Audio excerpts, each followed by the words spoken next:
We are live today on the Sisterhood of Sweat, and this promises to be a live one, and it's going to be juicy because today I have Laurel Sturt, aka Mrs. Hot, and I'm going to tell you just a little bit about her. She has a bad attitude, and she has every intention of keeping it. Though she grew up in the Midwest and a couple foreign countries, New York City is the great love of her life, and she has lived there with a couple detours to Europe and Sedona ever since college. She attended the Madeira School, studied political science and art history at Vassar College, and she has 2 master's degrees, one in education and the other in fashion design and illustration. She's had many a career spanning from banking to magazine editing to public relations to fashion design, and she spent most of her time in fashion design. And around the time of 9/11, her social conscience led her to choose a new path as a public school teacher in a poor Bronx neighborhood.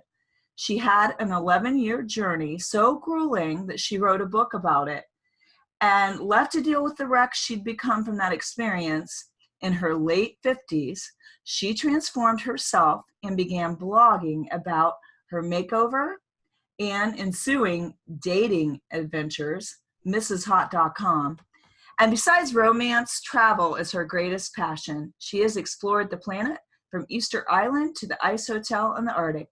She has a grown son, and she lives in Manhattan with her husband, who is 35 years younger, ever moving onward, upward, and hotward.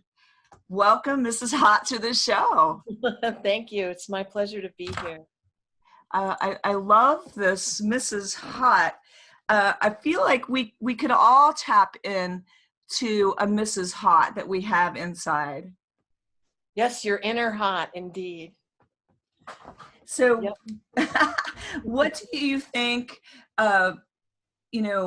about helping women out there? What are some ideas and some tips that you discovered when you made your huge transformation? How did you bring out that inner hotness? Well, first of all, you have to be absolutely fed up with who you are now. And that's where I found myself in my late 50s. I was in this job from hell. I was teaching elementary school in the South Bronx. And I was raising a son of my own, and I had been just without dating or anything like that, any social life to speak of with men for the past 22 years. And I like to joke that the only men on my sofa were Ben and Jerry. Which naturally, that being the case, that led me to become an emotional and physical wreck.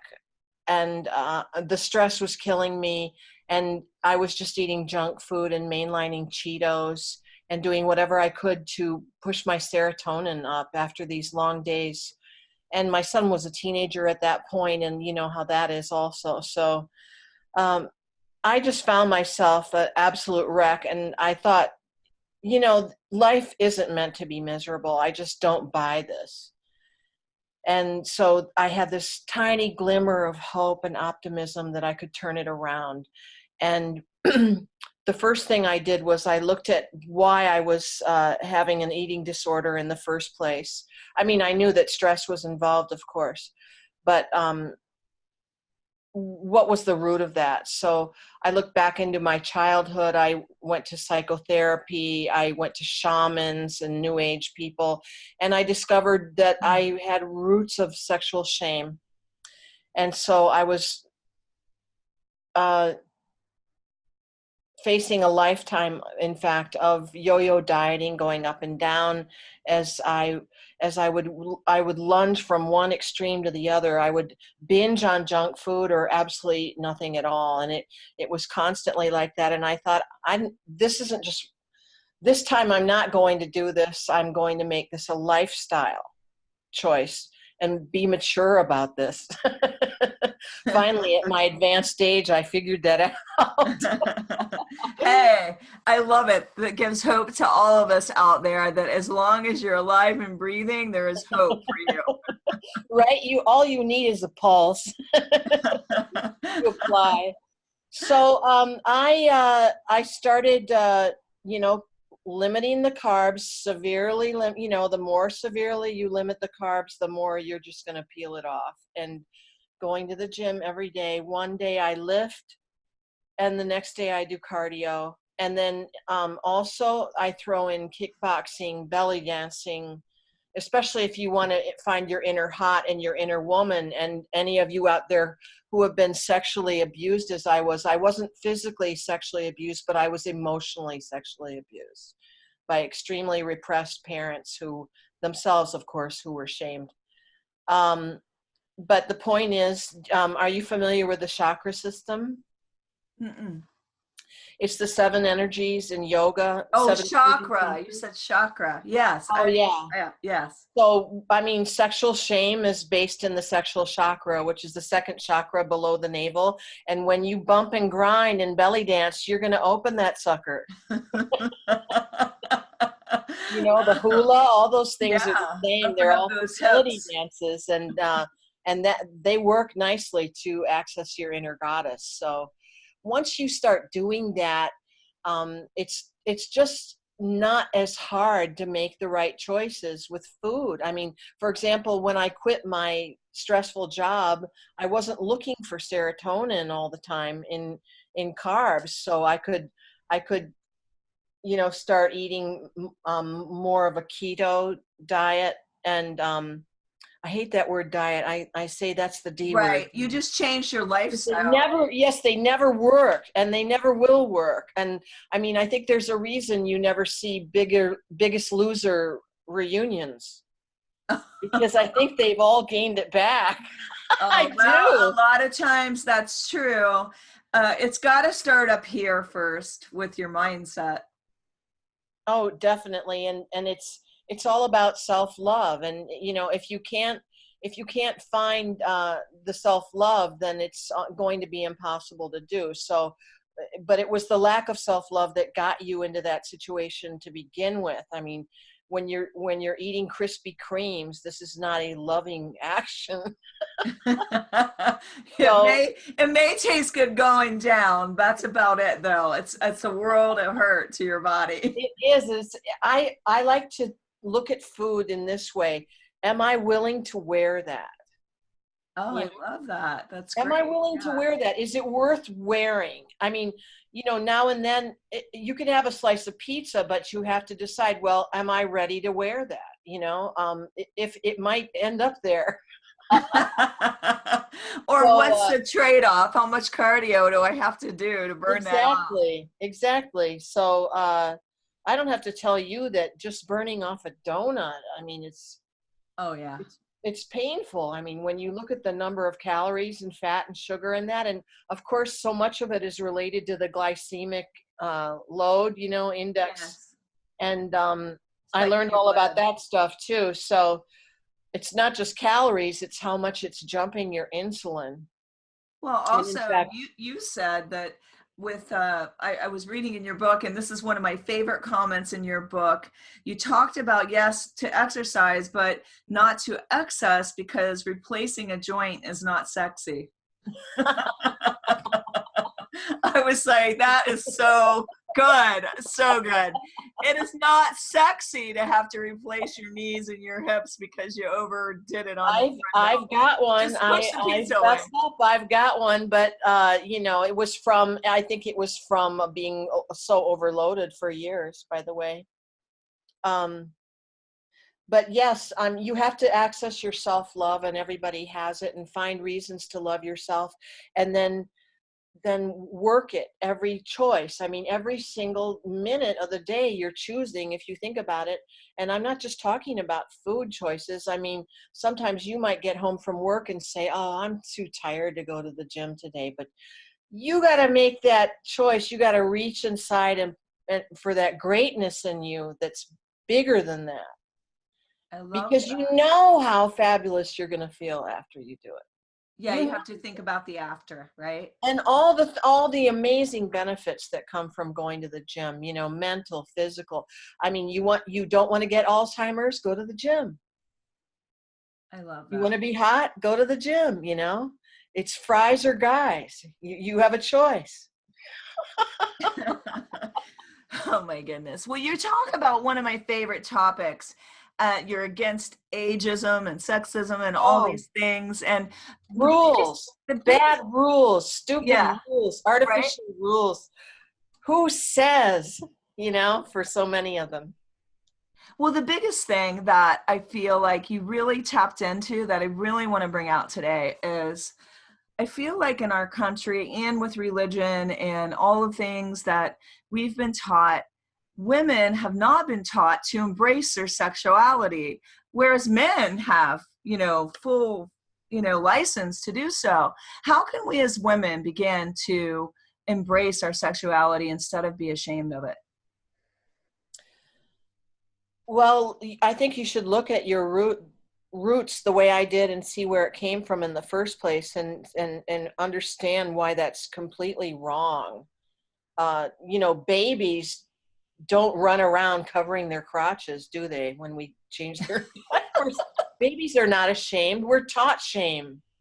You know, animals for that matter are not ashamed. I mean, we are taught shame, and so you can unteach yourself shame, like I said, with the belly dancing and stuff like that, and just access your femininity and revel in it. I think our femininity is our ultimate feminism. And I have people come at me that say, oh, you know, you say women should look good when they go out and wash their hair and whatever. One of them said that makeup is a patriarchal tool, a tool of the patriarchy. And I was like, oh yeah. I mean, I don't know, but I find that most women, obviously it's not for everybody, but most women like to decorate, and they like to decorate themselves and It's dress. innate. It's innate. It's who we, it's how we roll. It's who we are, and I'm not going to apologize for it. And there's this whole movement in feminism today.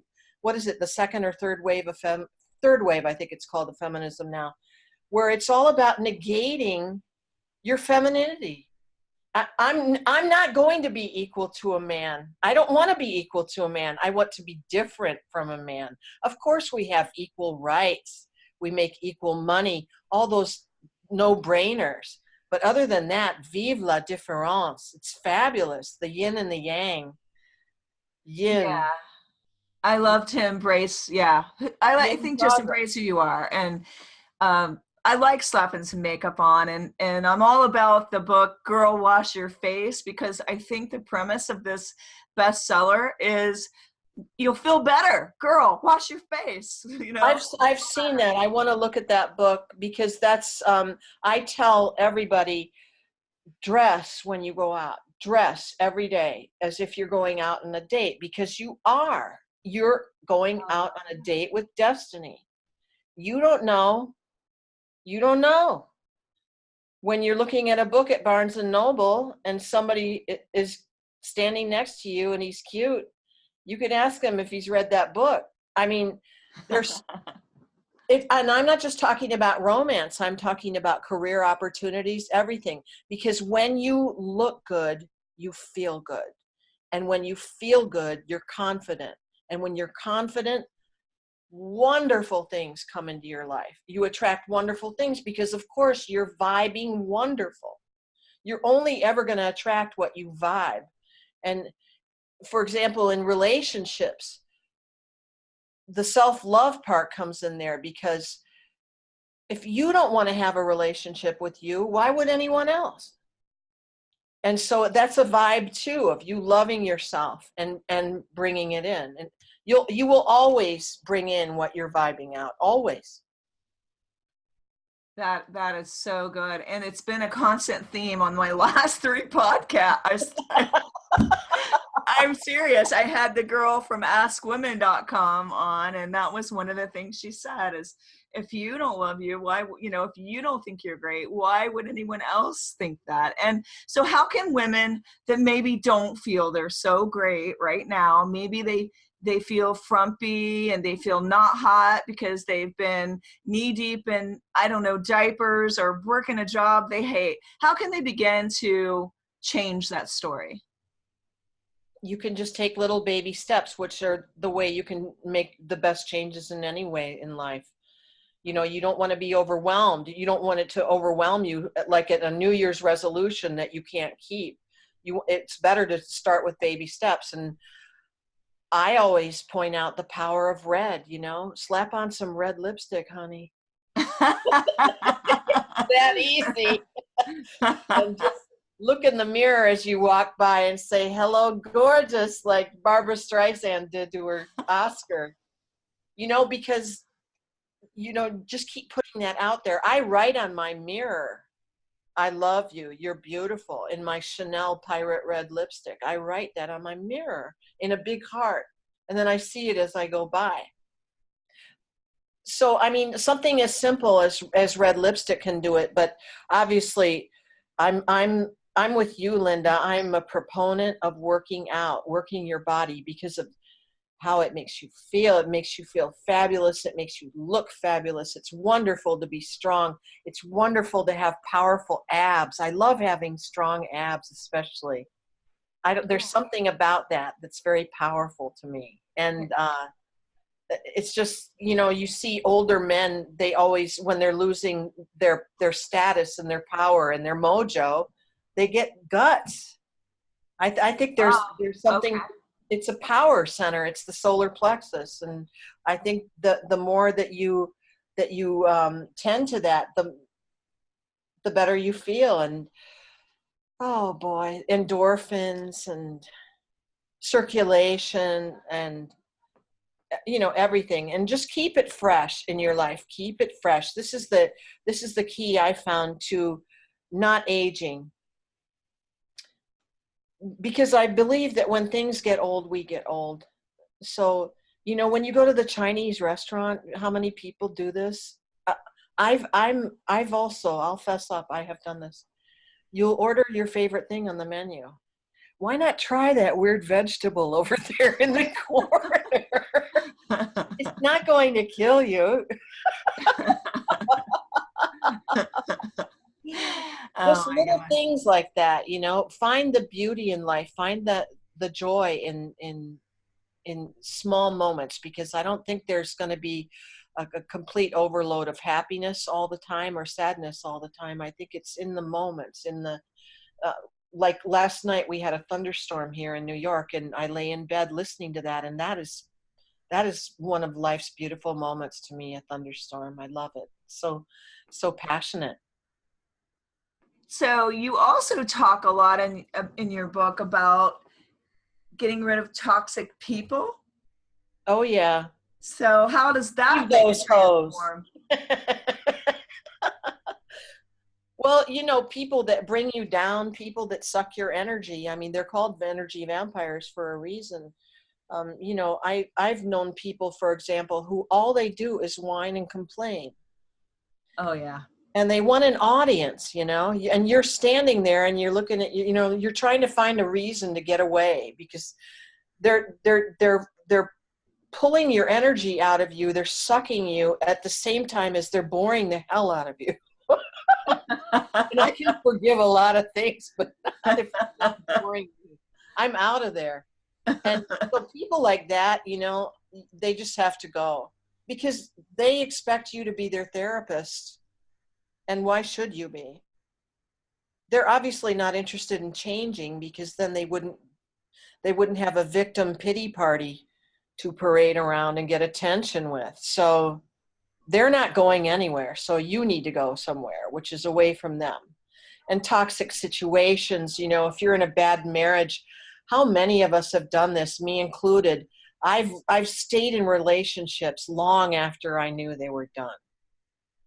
How about if we could just say, this is done, and be strong and not wait 2 years and wallow in it for another 2 years, because it's probably not going to change. If you're at the point where you say this is done, I'm sure it is. And then jobs. A lot of people tolerate jobs that they absolutely hate. I think it's something like 70% of people working are working for a paycheck. That is, I mean, I think that's really frightening. When you think of how many hours a day we spend in work, you need to love your work. You need to spring up out of bed every day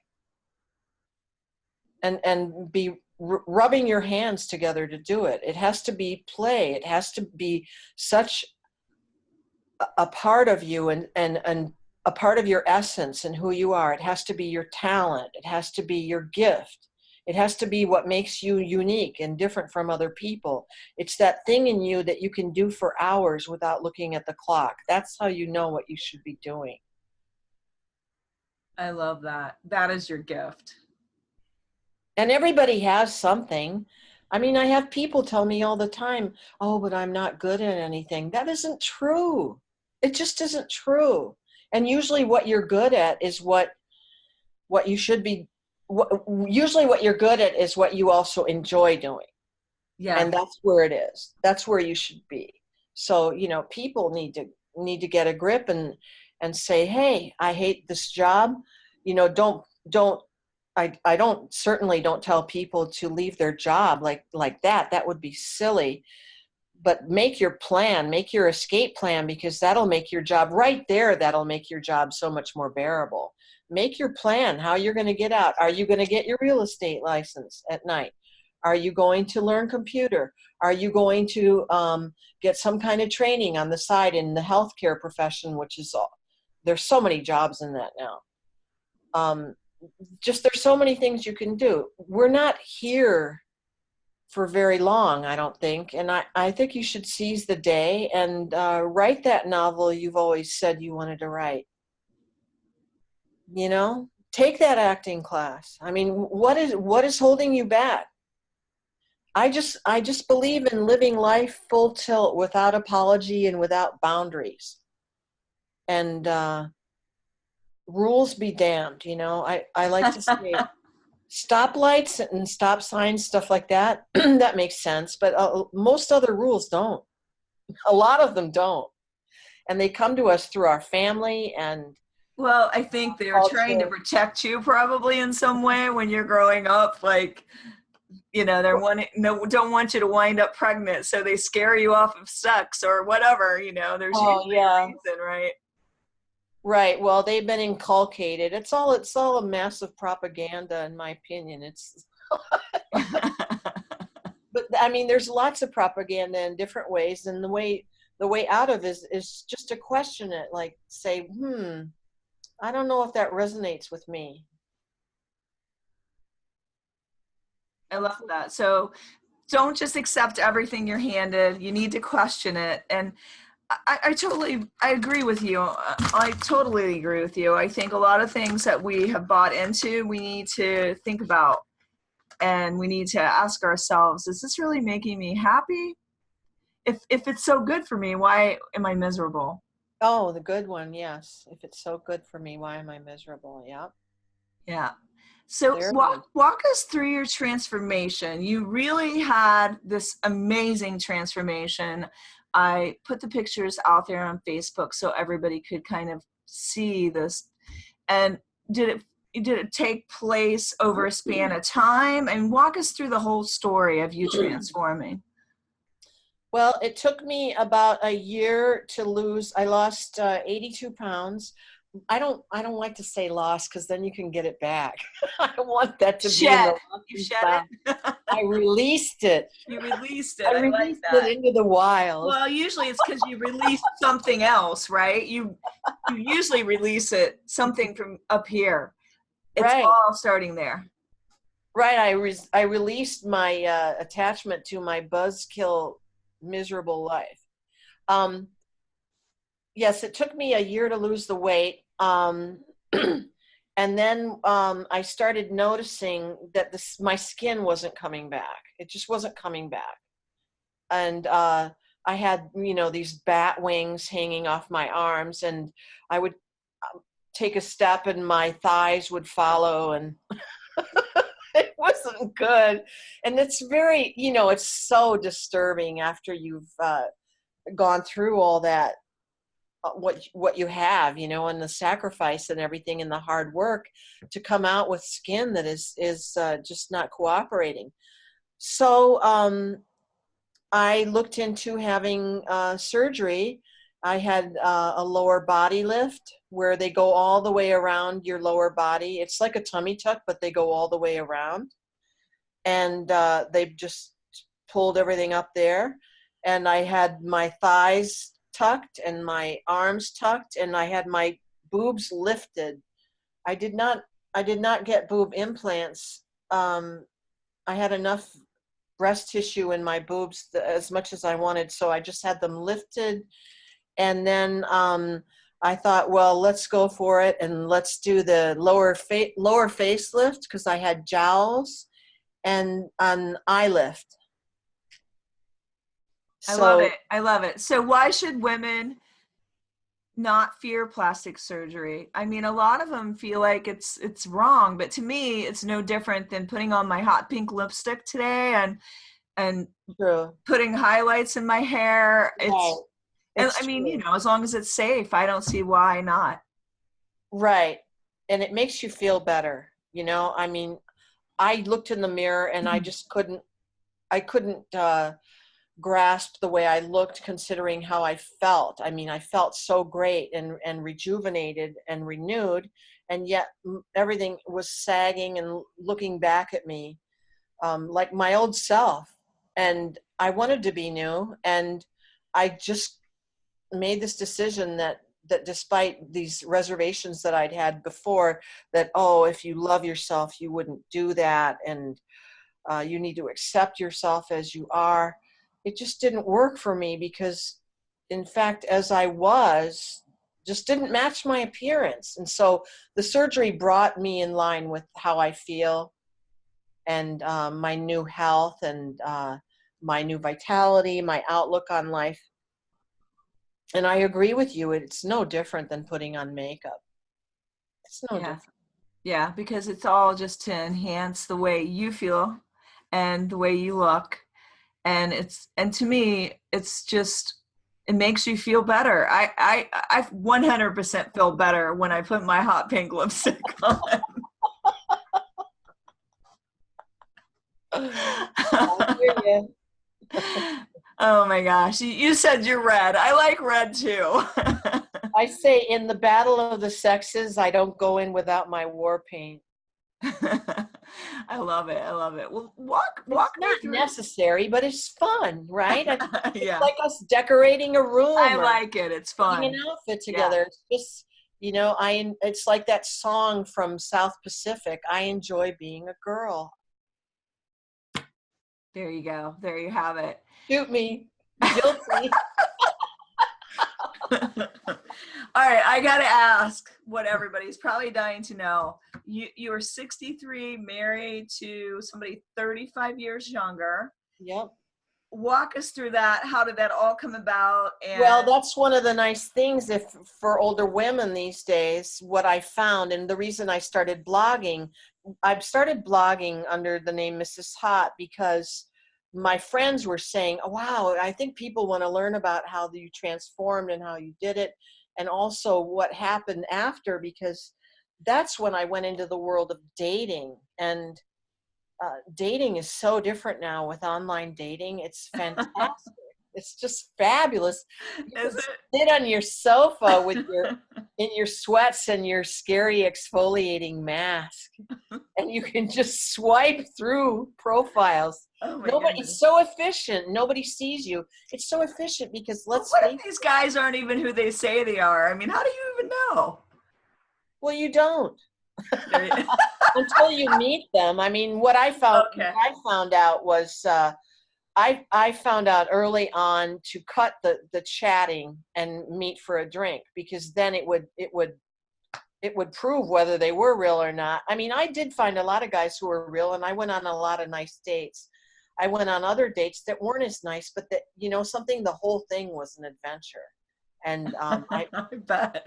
I did meet my husband online too, and he came to me And he was lying about his age, and I was lying about mine. He was, let's see, he was 26, and he said he was 35, and he looks that, actually. He behaves, he acts like he's in his 40s, and I act 20 years younger, so that's where we meet. Originally, when I started online dating, I put my real age, which at the time was 59. But what happened was, and I was looking for a man my age, but I soon quickly found out most men are looking for younger, way younger women, 20 years younger probably. And also the other thing about men my age, they had the big bellies and the bald heads and stuff like that, that they just weren't doing it for me. And they didn't have that vitality. I like to think that we don't have a chronological age, that we have a vitality number. And I've always put mine at 20. And so I'm looking for a 59-year-old man who, wants to jump out of airplanes like I do. And, there weren't a whole lot of those. And so everybody was saying to me, younger guys would come to me even at 59, and they would say, you don't look like you're 59. So I'd put it down to 43, and everything changed when I put it down to 43. Then these really super young guys were coming to me, 18, 19. But my age range was 18 to 75, because I think men are marvelous. I think men of all ages bring something great to the table. So, and I'm all against ageism. So it would be hypocritical of me to focus on one age, anyway. So, so I dated guys from 18 to around 70, and I just had a blast. I thought it was so interesting. You don't know whether it will just be, an hour or a lifetime. You don't know what's going to happen. And in fact, that's how I met my husband. So it did. How did you meet your husband? Online. He came to me, and he likes blondes, and he was very charming and smart, and he started with a question that I absolutely loved. He said, "What would make you the happiest person in the world?" And I said, because I'm a social activist, and I'm always like about truth and honesty and people being the best they can be and everything. And I said, justice. It would be a world of justice. And I said, what would make you the happiest person in the world? And he said, making people I love happy. So good answer. Good answer. Very good.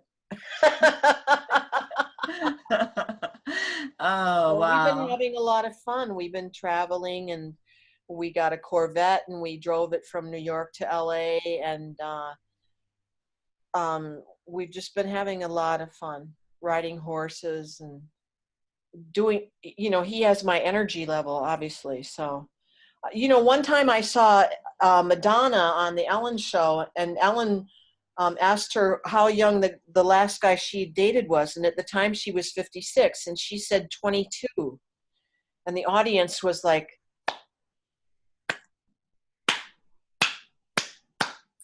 it's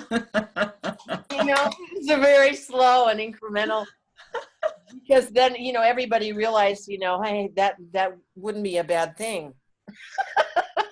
Oh my God. And Ellen said, why? And she said, because of the energy, because their energy matches hers. And I completely agree.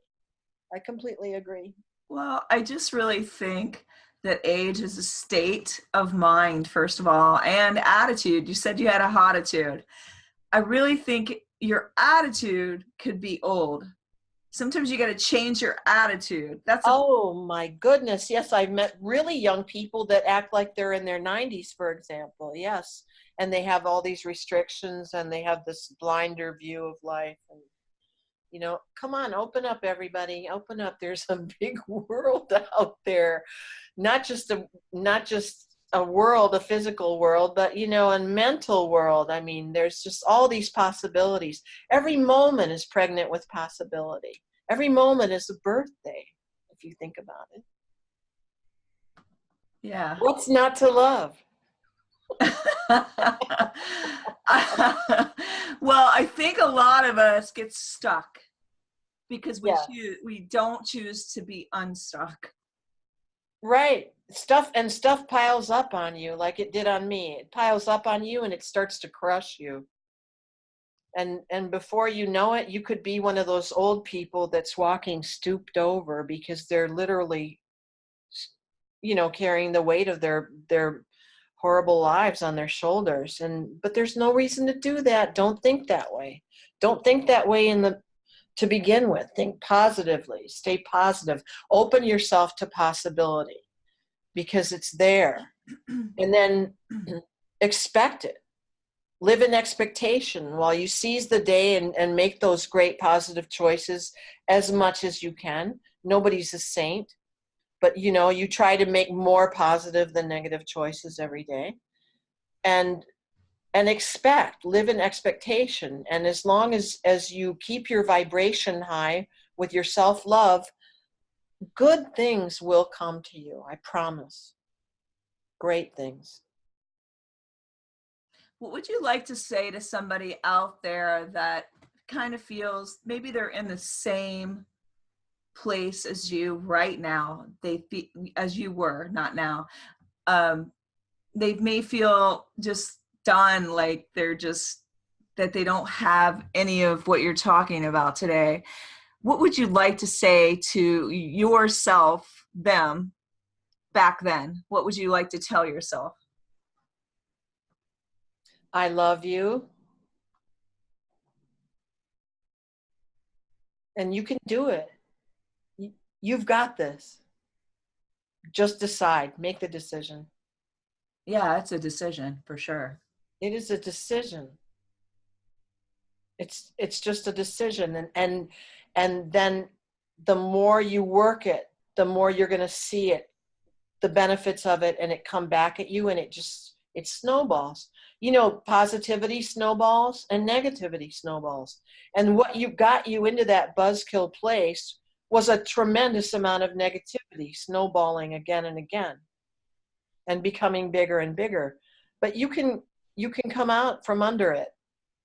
You just have to decide, am I worth it? Can I love myself enough to do this for myself? Because why should life be miserable? It shouldn't. There's no reason. It's a choice. Your life is only miserable because you chose that. And you can choose to unchoose that. How did you disconnect yourself from the naysayers out there? Because I'm sure there were plenty when you started making this huge transition and being Mrs. Hot and going out with Mr. Hot. Oh, yeah. Oh, that's, there's so many people that think, oh, how could that ever work? But I think that love finds you. I don't think you find love. I think love finds you. And it finds you at a certain point when you're ready for that kind of growth. I think soulmates come in because you're ready. If you bring in awareness to it, more than anything. And the way they trigger you, for example, will make you a better person if you're aware, okay? If you want to grow as a person. And they'll point out exactly where you are. And I hadn't been, don't forget that when I was raising my son, because he'd been abandoned by his father when when he was very little, I didn't want to abandon my son in any way. So I didn't even go out on a date for 22 years. And so when I met my husband, I was very interested to see who I was, how I developed, because I know that you're going to attract somebody who's going to mirror you and going to push your buttons to see where you are and how far you've come. And I was very interested when he came in to do that. And yes, I'm not Jesus yet, I found out. I have some work. I still have issues. but I think We we all all are do. growing all the time. I mean, none of us are Exactly. perfect. Yeah. We're just, that's another thing that, yeah, then you realize you're in a state of becoming all the time, and you're just a work in progress, and you just keep showing up in every way you can, in the best way you can. And sometimes you're going to do it, and sometimes you're not, which is all good though, because it's all just part of the, oh, this sounds like a Hallmark card. It's all part of the journey. Well, I really love everything that you have been talking about today. And when you finally arrived at this new place, this new destination, what is one of the things, I guess, writing the book, what surprised you most about writing Mrs. Hot? What came into your life? 250,000 Facebook followers. Oh my gosh. What came into my life?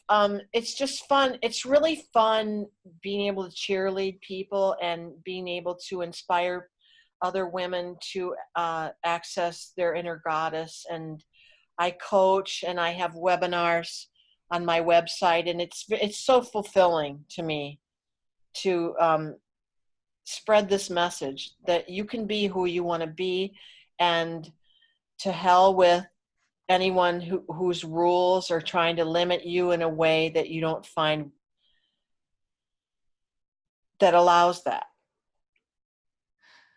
Well, like people that want to keep you, that punish you for being you, right? Right, or for owning your sexuality, for instance.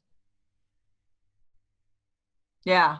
I mean, I really feel like we're still somewhat in the dark ages with that. Women not owning their sexuality, feeling ashamed of it, being ashamed of their bodies, not embracing that part of themselves. Like, it's nothing to be ashamed of. And we were created that way on purpose. Yeah, and men obviously enjoy theirs far more than we do. I mean, up until recently, there was no word for slut for men. Now the millennials are using slut to denote a man who sleeps around, but for most of our lives, there's been no equivalent for men. Sluts, maybe playboys. Man whore? No, sorry. Man whores. But there's this idea that men have license to have their little black book and all these things, and I say, well, I can do that too. I can be a playa. When I was dating, I had what I called my little black book was my menagerie, MEN, my menagerie. I kept a menagerie of guys. Like what, 41 flavors? Oh, my brother used to call it the flavor of the week. Well, he said month at first, and then he said the flavor of the week club. Yeah. He thought I had a flavor of the week club. Till I met my awesome husband, who is probably listening out there somewhere. And he is Mr. Hot. He is so hot. I mean, Really? yeah. And he's 5 years younger than me. And I would have never even thought of dating someone younger. It just happened. Like you said, love shows up for you when you're ready. How did you meet? We actually at the gym, imagine that. And I was actually dating his best friend at the time, and he tagged along on almost every date until the guy was like, do you want to go out with him or you want to go out with me? And I really kind of was disappointed that my husband Tracy the guy ditched him that day. I was disappointed because I really wanted, deep down, I really wanted him to be there. I was so disappointed that he wasn't there. So he began moving me into my condo. Some other guy had a wreck.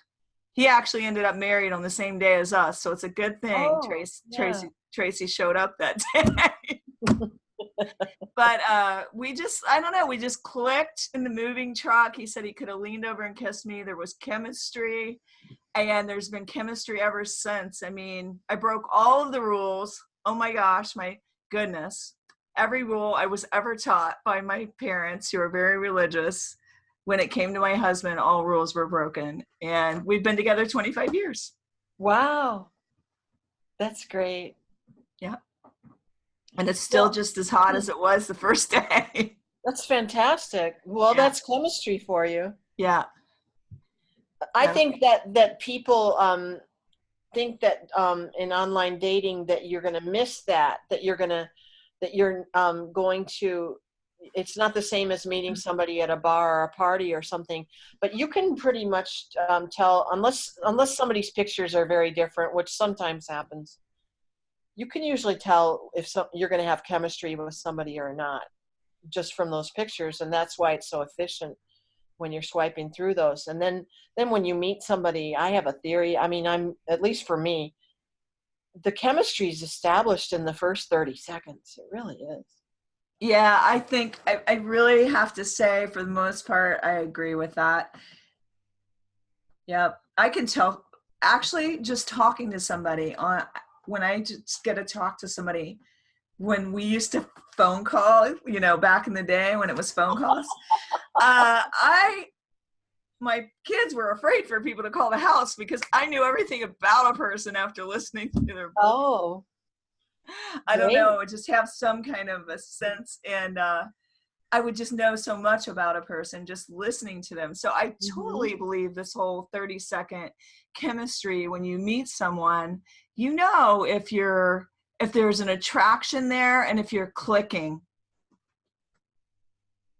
And you also can't force that. I mean, maybe you like somebody so much, but if the chemistry isn't there, it's just not going to happen. You just can't make it happen. It'll never happen. Oh, right. Absolutely. That's just like that with guys that I really liked a lot, and spiritually and really vibed with, but the chemistry just wasn't there, and I couldn't get it. Didn't happen. Yeah, and it's just this thing. You can't really completely explain it, right? I think you're supposed to be with the person you have chemistry with. I think it happens for a reason. That keeps you together, and it keeps you attracted and working on your issues with that person and becoming a better person. Have you ever tried to talk yourself out of chemistry that you've had with somebody because you thought, oh my gosh, this is a bad boy? I do like the bad boys. Oh my gosh. Well, most of us have a little bit of that. I have my husband growing his hair right now because I miss the bad boy side of him that I married. Oh, I love long hair. And I love long hair, period, on guys. Huh? They're shave their heads these days. I don't like that. I like. Yeah, I'm loving the hair, Trace dog. He's got the hair. I'm like, oh, I'm loving the hair. Keep it coming.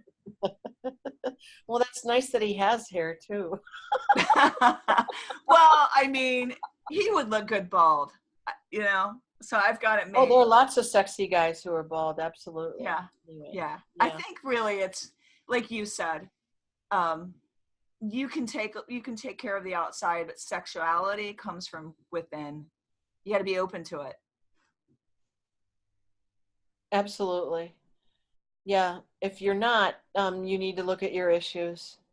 Why is that? Why do I get those bad feelings about sex? Because the sex is just natural, like breathing. Yeah. Why would we have the equipment if we weren't meant to use it? Well, I mean, in some countries, they think women shouldn't have pleasure when they have sex. And I am like, whoa, I am so glad I was born in America. Oh, yeah. Oh, those places are really frightening. Yeah. Because for cultural and religious reasons, women are very repressed in those places, but that's why we don't live there. That's right. That's right. And I want to help those sisters out as much as I can. I wish you I mean, could. in all ways, in all ways, in all Yes, ways, just definitely. always, all about empowering each other. And Hmm. what about the aging myth? A lot of us out there are like, I think in our heads somewhere out there, when we get older, we're thinking, sex is not going to be any good. I'm probably not going to want sex. Why would it, what, how would you dispel this myth? Is sex better now that you're 63? Sex is better when you love your body. Woohoo. Yeah. You That is know, when good. you That is dope. that is I think that's the biggest buzzkill to sex there is when you feel insecure about your body, which most women do. So if you can liberate yourself from that at any size, by the way, if you can do that, go for it, because you're going to have a great time in the sack. Well, I mean, geez, it shouldn't be like a duty, right? Like, I think in the past, women have just thought of it as a chore, and it should be something you actually enjoy and look forward to. What are ways we could enjoy it more, look forward to it more? By embracing your inner goddess, by embracing your sexuality and your sensuality. Okay. Be sexy, become sexy, learn to be sexy. How? By engaging life through the five senses. Wear perfume. Look inside a tulip, at the inside of a tulip, the colors inside. I mean, look, I'm trying to tell you to use your vision, obviously, your sense of vision, your sense of sight, your sense of smell, your sense of touch. Wear cashmere and soft things and sensual things. Put silk sheets on your bed. High thread count on your bed. Sleep naked. That's very liberating for people who are repressed sexually. Sleep naked. That kind of Um, happens naturally in menopause, though. You're so hot, you got to just take all your clothes off. oh, that was terrible. Yeah, thank God that's done. That is done. I mean, that was grueling, Oh because my you're so gosh. Yeah. sleep deprived. It's almost like when you have your kids are infants and you don't get enough sleep. It's the Oh, same right. thing You with just menopause. can't sleep. You wake up in the middle of the night for no reason, wide awake. Yeah. I found that taking magnesium helps. I still do that, actually, I but I do. take magnesium at night. Melatonin doesn't work for me, but magnesium does, and it has a lot of other benefits, so I do that. But just access your inner goddess. Do things that make you feel sexy. I'm not saying go out dressed like a hooker or anything, but you could maybe lower your cleavage a little bit.